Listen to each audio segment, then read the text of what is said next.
Hello students, चलिए start करते हैं। वास्तविक संख्याएं प्रश्नावली 1.2 का प्रश्न संख्या 5 देखते हैं क्या है। थोड़ा सा इंपॉर्टेंट क्वेश्चन है क्योंकि बच्चों को ये कम समझ में आता है। बिल्कुल आसान तरीके से समझाऊंगा, ध्यान से समझो। जांच कीजिए कि क्या किसी प्राकृत संख्या n के लिए संख्या 6 की घात n अंक 0 पर समाप्त हो सकती है। उसने क्या कहा है कि अगर n की कोई भी प्राकृत संख्या आप लेते हो 0, 1, 2, 3, 4, 5, 6 अप टू इन्फिनिटी, आप कोई भी संख्या लेते हो और यहाँ पे 6 की घात n में रखते हो, तो जो हमें उत्तर मिलेगा क्या वो कभी 0 से समाप्त हो सकता है। देखो ध्यान से, 6 की घात n का है, n का मान लो आपने 1 रख दिया, n का मान 1 रखा तो 6 की घात 1 हो गया, तो 6 की 1 क्या हो गया, 6 आ गया उत्तर। n का मान आपने 2 रख दिया तो 6 की घात 2 कितना हो गया, 6 6 36 हो गया। 6 की घात 3 रख दिया तो आपका कितना हो गया, 6 6 36 6 का 216 हो गया। ऐसे हमारे पास संख्याएं आती चली जाएंगी, ठीक है। तो उसने पूछा है कि 6 की घात n क्या कभी 0 पर समाप्त हो सकती है, मतलब उसका इकाई का अंक 0 आ सकता है, ये पूछा है।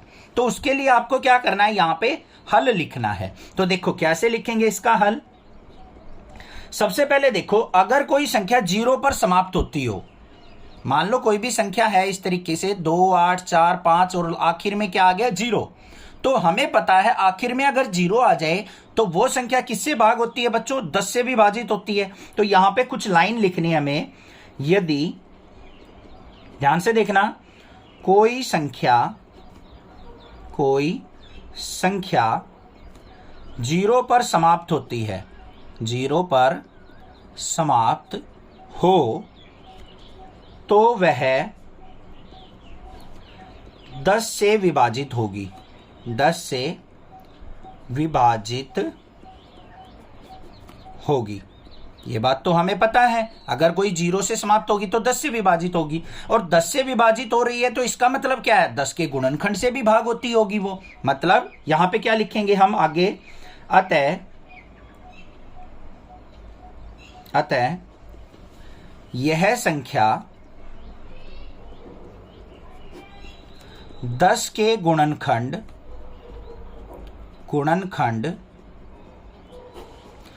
2 व 5 से भी भाग होगी, 5 से भी विभाजित होगी।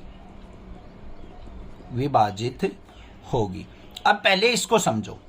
देखो ये संख्या दे रखी थी, अगर ये 10 से भाग होती है ना तो आप इसको 2 से भाग कर लो तब भी हो जाएगी, 5 से भाग कर लो तब भी हो जाएगी, क्योंकि 2 और 5 क्या है, 10 के गुणनखंड है। समझ में आ गई बात इतनी। अब ध्यान से देखो, हमें क्या दे रखा है, 6 की घात n, तो यहां पे क्या लिखेंगे, 6 की घात n के गुणनखंड कैसे लिखेंगे हम, क्या हो जाएंगे, 2 गुना 3 की घात n, ऐसे लिख सकता हूं मैं। नहीं, 6 के गुणनखंड क्या हो गया, 2 गुना 3 इसकी घात n, मतलब ये किसके बराबर हो गया, 2 की घात n गुना में 3 की घात n।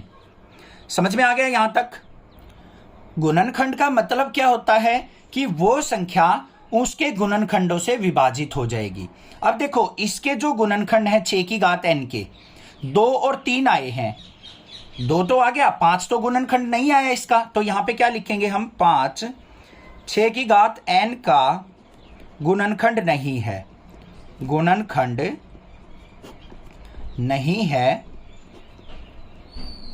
अतः 6 की घात n का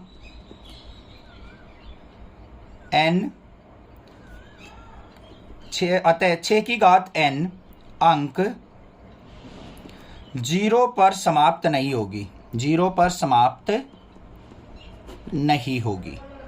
और ये मैंने आपको दिखा भी दिया यहां पे कि अगर हम 6 की घात करते जाते हैं तो उसमें कभी भी 0 नहीं आएगा। अगर यहाँ पे 6 की घात n का गुणनखंड 5 भी आ जाता और 2 भी आ जाता तो हम कह सकते थे 6 की घात n 0 पर समाप्त होगी। समझ में आ गया कैसे लिखना है। थोड़ा सा मुश्किल है पर्सन ये समझना, बट 1-2 बार देखोगे इसको ध्यान से तो समझ में आ जाएगा। बस हमने देखना था, यहाँ पे 6 की घात n के गुणनखंड 2 और 3 आए हैं, होने चाहिए थे 2 और 5, तो हमारा 5 इसका गुणनखंड नहीं है, तो इसलिए 6 की घात n जो है वो कभी भी 0 पर समाप्त नहीं होगी। I hope clear question. कोई भी दिक्कत लगे आप मुझसे पूछिए, अदरवाइज चैनल को सब्सक्राइब कीजिए। Thank you students for watching next classes video.